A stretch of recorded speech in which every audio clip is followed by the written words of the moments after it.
Dopo alcuni anni di assenza il Giro delle Miniere torna a Gonnesa, lo fa con una medio fondo di 86 km con alcuni passaggi molto spettacolari. Cosa dobbiamo aspettarci?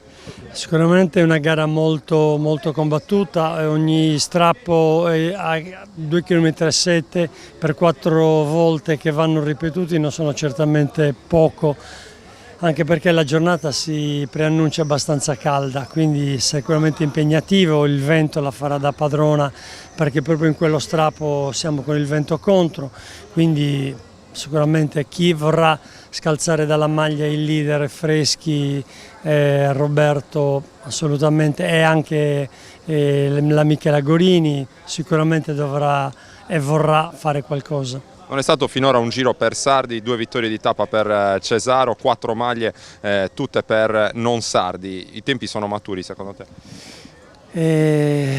Abbiamo avuto la sfortuna che un altro atleta competitivo come Magia è caduto e quindi è out per tutto il giro, non può correre. Era uno che avrebbe potuto fare qualcosa. Le nostre speranze per quanto riguarda noi sardi sono riposte su Andrea Pisano e un altro ragazzo che può dire la sua, speriamo bene. Altrimenti onori al vincitore perché sono fortissimi.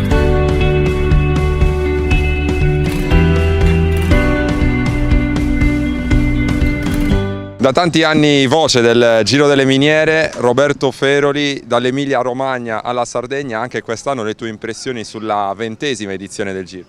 20 ne fa il Giro, 5 ne fa il sottoscritto, è sempre divertente, bello, emozionante, è sempre un piacere. Le impressioni sono ogni anno più positive perché cresce, al di là del numero, anche la qualità dei partecipanti, resta alta quella dell'organizzazione. C'è sempre quell'1%, diciamo così, di dispiacere nel vedere una manifestazione come questa che non ha nulla davvero da invidiare alle più blasonate gran fondo in continente e che potrebbe, a mio modestissimo avviso, crescere ancora molto, anche solo per quanto sono belle le zone, i territori su cui si va a pedalare, ma l'organizzazione è davvero di elevata qualità.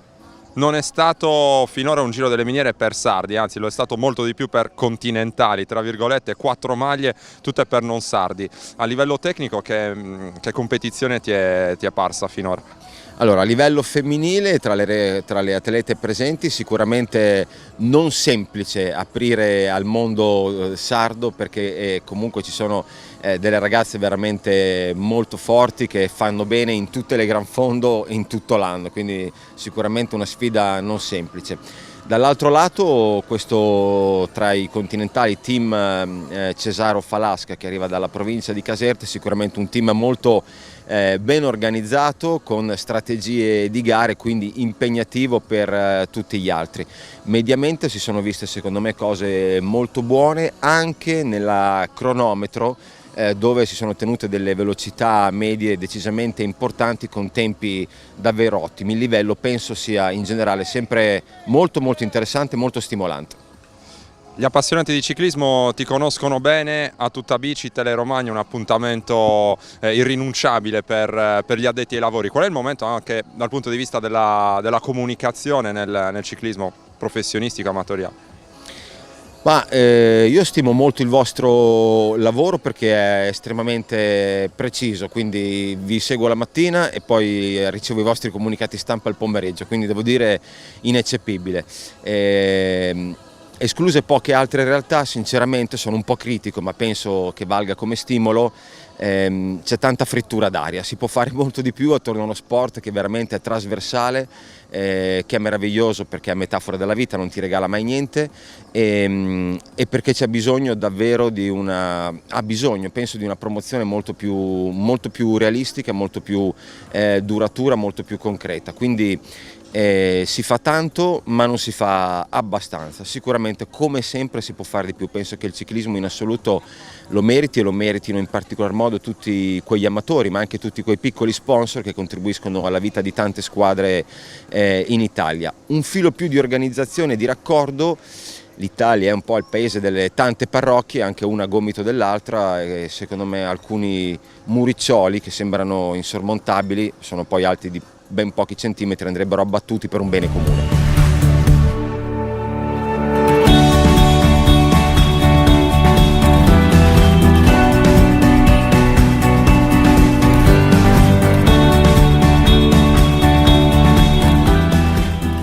centinaio i ciclisti al via della terza frazione del Giro delle Miniere, tra questi anche il Diablo Claudio Chiappucci accompagnato dal figlio Samuele.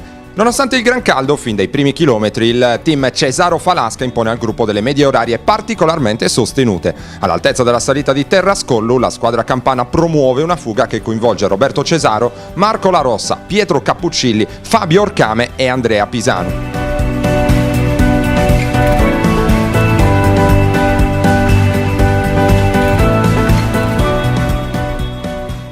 I fuggitivi guadagnano presto un vantaggio che diventa sempre più ampio nonostante gli sforzi di un gruppetto di corridori guidati da Alessandro Nannetti del Team Bike Ballero.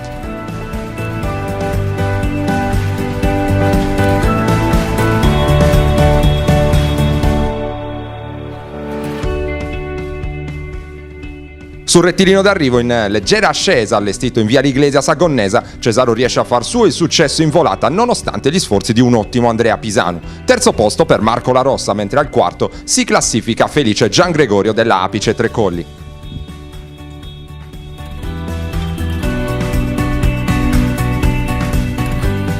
Le 4 maglie rossoblù del Giro delle Miniere non cambiano padrone. Cesaro intravede già il successo finale nella fascia A, così come Pietro Cappuccilli in fascia B, Freschi in fascia C e Gorini tra le donne.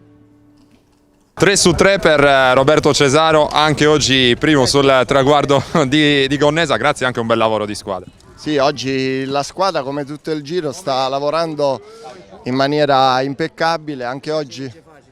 Con una squadra così, ciao, grazie. E oggi è stata una bella gara dura, anche oggi un bel circuito, e di là con la vista del mare è uno spettacolo. E niente, poi siamo arrivati in 4 a fare la volata e ce l'ho fatta abbastanza bene. Piglia la frezza? Piglia la frezza? E vado a caccia. No, questo è un motto del nostro team. E niente, ringrazio i miei compagni di squadra, stiamo passando una bella settimana, come già ho detto i primi giorni la Sardegna è unica e quindi ce la godiamo. Raccontami la volata, perché c'era Andrea Pisanu, sardo, che ci teneva tantissimo almeno a portare a casa una vittoria di tappa. Sì, ha fatto una bella volata, infatti mi sono dovuto impegnare, pensavo nessuna volata è facile, però pensavo che bastasse un po' meno, invece mi sono dovuto impegnare, però comunque ho vinto io, però complimenti a lui perché per il peso che ha fatto una grande volata. Andrea Pisanu, una bella prestazione per te, volevi la vittoria di tappa e speravamo anche nella prima vittoria sarda, questo Giro delle Miniere. Cesaro è stato più bravo nello sprint.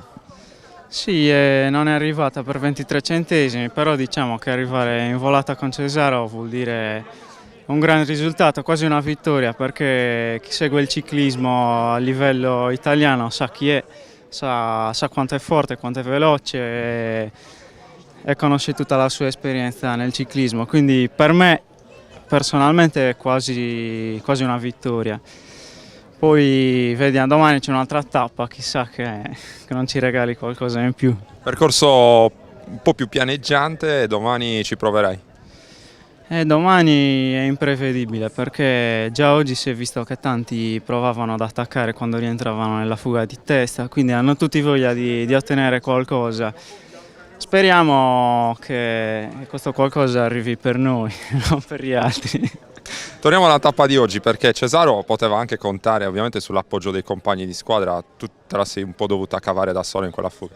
Sì, però io penso che anche se quando si capita in una fuga e ci sono 3-4 soltanto di una squadra, bisogna far parte di quella squadra, lavorare tutti, arrivare alla fine e giocarsela. Poi chi la spunta va meglio, però lì si è tutti in una squadra fino agli ultimi 2 chilometri e quindi ho dato una mano fino alla fine. Era già arrivato terzo nella crono, poi è arrivata una penalità di 30 secondi che l'ha fatto scivolare al quarto. Marco La Rossa stavolta sul podio senza discussioni, avete lavorato per Cesaro e alla fine è stata una bella tappa per voi anche oggi. Sì, diciamo che avevamo pensato di attaccare sull'unica salita, ad affrontare 4 volte. Alla seconda volta abbiamo attaccato, siamo andati in un gruppetto, poi sono rientrati, all'ultima salita abbiamo deciso di fare il forcing per Roberto e poi siamo arrivati in 4 qui all'arrivo, ho tirato la volata e per fortuna l'ha spuntata.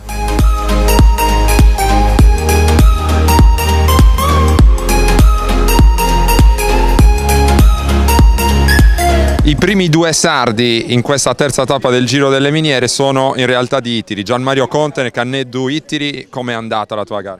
Sì, è andata bene, una gara all'inseguimento. Dopo il secondo giro hanno fatto un forcing nella salita e dopo un altro giro siamo riusciti a riprenderli. È stata una gara all'inseguimento, ma alla fine siamo riusciti ad agganciarli. Niente, un buon risultato, quinto assoluto, sesto assoluto, anzi è il secondo dei sardi, quindi non possiamo lamentarci.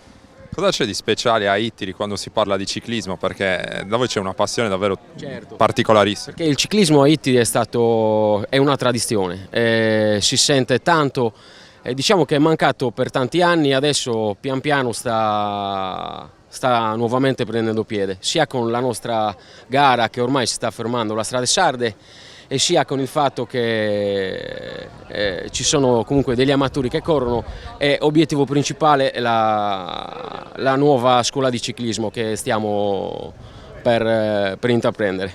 Da presidente anche della Canneddu Ittiri, come valuti l'organizzazione di questo Giro delle Miniere? Oggi in tanti ci hanno detto davvero dei paesaggi, è un percorso bellissimo. Complimenti vanno a Gigi Magia perché l'organizzazione è top, il Giro delle Miniere è organizzato benissimo, bella location, bello tutto, merita.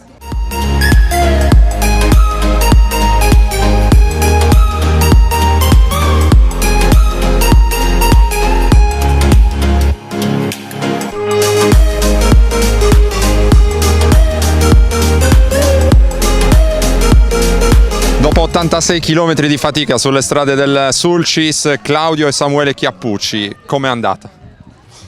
È stata dura perché la partenza anche in salita, così da freddi, hanno subito alzato il ritmo, quindi non è stato per niente facile. E poi comunque abbiamo fatto la gara, ci siamo adeguati un po' anche con le bici che ci hanno dato, perché alla fine non avevamo neanche le bici, abbiamo voluto fare la gara. E è stata la prima volta che insieme, siamo abbastanza divertiti. Mio figlio diciamo che pedala anche bene, ma non facendo gare ovviamente aveva un po' di mal di gambe alla fine. Allora Samuele, com'è andato? Fatica, tanta fatica, però è stato bello, dai. È stato bello correre con papà, è stato bello anche godersi i paesaggi della Sardegna. Tanta fatica. Quelli del team Falasca là davanti andavano veramente fortissimo, era impossibile fare di meglio. Vabbè, ma loro sono abituati a correre tutto l'anno, tutte le domeniche, hanno un ritmo che non ci si può mica inventare niente.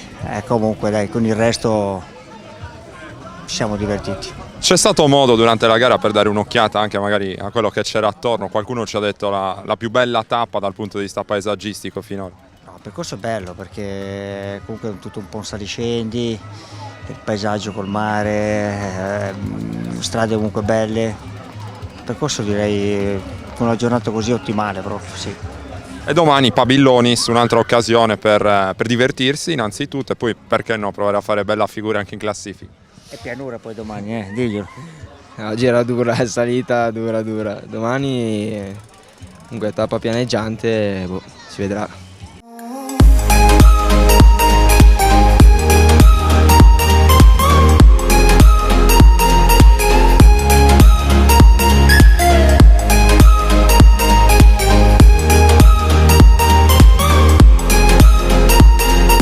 Enrico Pistis, assessore allo sport del comune di Gonnesa. Il Giro torna nel vostro paese dopo qualche anno di assenza e lo avete accolto, immagino, con grande piacere. Sì, molto importante. Noi ringraziamo la società ciclistica della Monteponi e il suo presidente Luigi Magia appunto per questa opportunità che già da tempo è la 10ª Coppa Città di Gonnesa che si svolge nel nostro territorio e quindi dà lustro al nostro paese, al nostro territorio, e ne siamo veramente contenti e felici che si scelga il nostro territorio per questo tipo di manifestazioni molto importanti. Anche perché il ciclismo, forse più di qualunque altro sport, permette la valorizzazione del territorio, del patrimonio paesaggistico, e Gonnesa ha tanto da offrire in questi termini.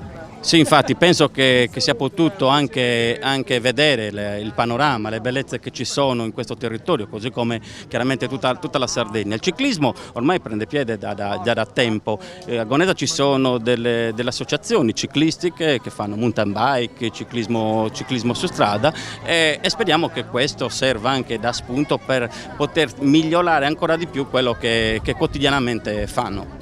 Gonesa è un paese piccolo però con buona tradizione sportiva, da sempre nel calcio, negli ultimi anni soprattutto nella pallavolo, nel calcio a 5 qual è il momento?